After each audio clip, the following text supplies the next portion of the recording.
नमस्कार दोस्तों, INC TV पर आपका स्वागत है। मैं हूं भूपेंद्र नारायण सिंह। देश किस स्थिति में है उसका अंदाजा आप कुछ उदाहरणों से ही लगा लीजिए जो पिछले एक महीने में देश के सामने आए हैं।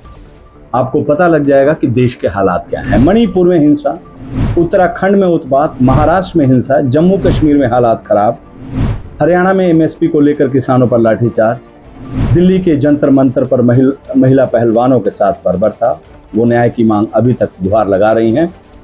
रेल मंत्रालय कवच की बात करता था। उड़ीसा में रेल हादसा हुआ, उसमें 288 लोगों को जान गंवाना पड़ा और हर दिन कहीं न कहीं ये बात आ रही है सिग्नल फेलियर की और भी दुर्घटनाओं की। सदी का सबसे बड़ा अडानी घोटाला, चीन लाल आंखें दिखा रहा है, इत्यादि इत्यादि इत्यादि। अब आपकी निजता पर हमला है और ऐसे में चुप्पी साधना का यात्रा। कोविड के नाम पर पूरा डाटा लीक, आपके मोबाइल नंबर, आधार कार्ड, आपका पता, आप कहां जा रहे हैं, कहां आ रहे हैं, आपका सब कुछ सरकार की वेबसाइट से लीक हो गया। सरकार कह रही है सब चंगा से।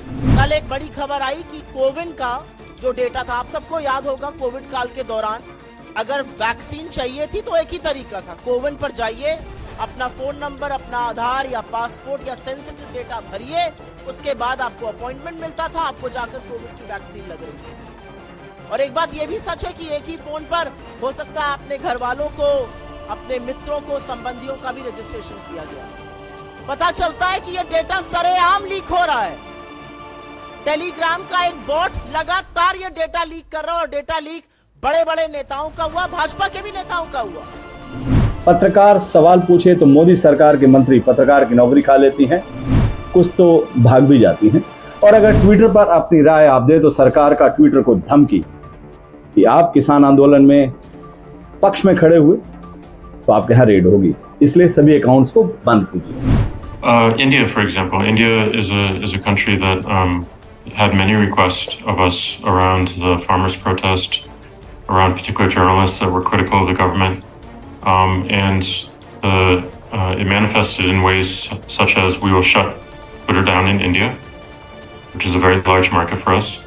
We will raid the homes of your employees, which they did. We will shut down your offices if you don't follow suit. And this is India, a democratic country.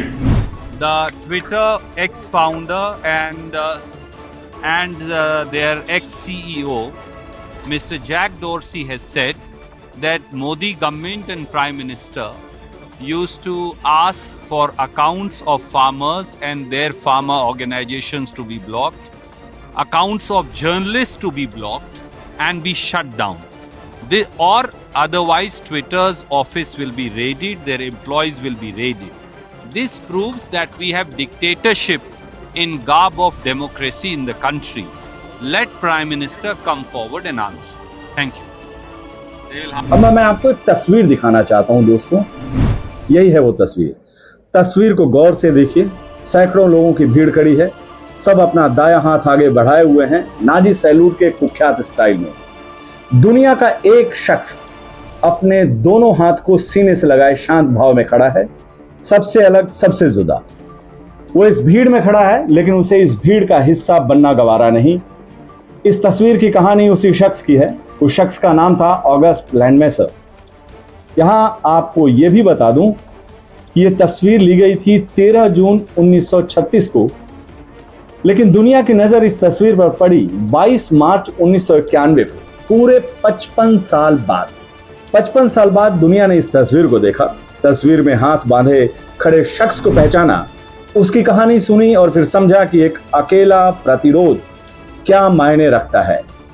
तस्वीर का नायक ऑगस्ट लैंडमेसर एक जर्मन नागरिक थे और उन्होंने Hitler की तानाशाही का इसी अंदाज में विरोध किया था।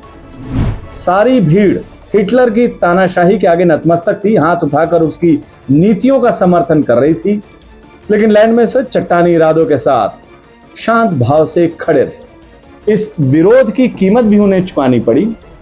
उनकी यहूदी प्रेमिका इरमा जेल में बेटी को जन्म देने के बाद गुम हो गई।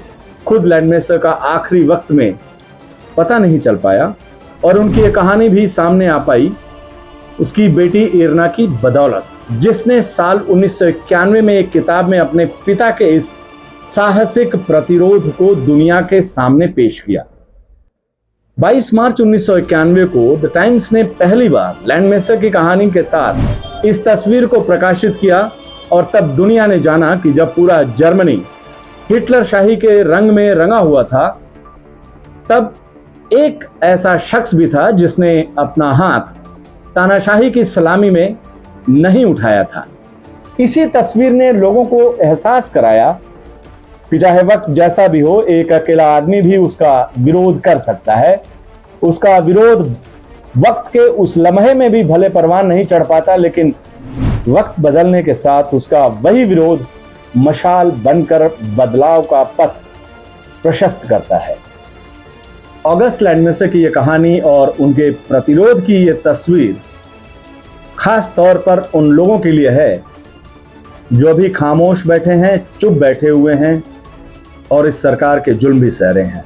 मेरी उनसे अपील है कि वो लैंडमेसर की इस कहानी को पढ़ें, इस तस्वीर को गौर से देखें, साथ ही इस बात को याद रखें कि रात जितनी घनी और अंधेरी होती है, सुबह की किरण उतनी ही ज्यादा उजली और रोशन होती है।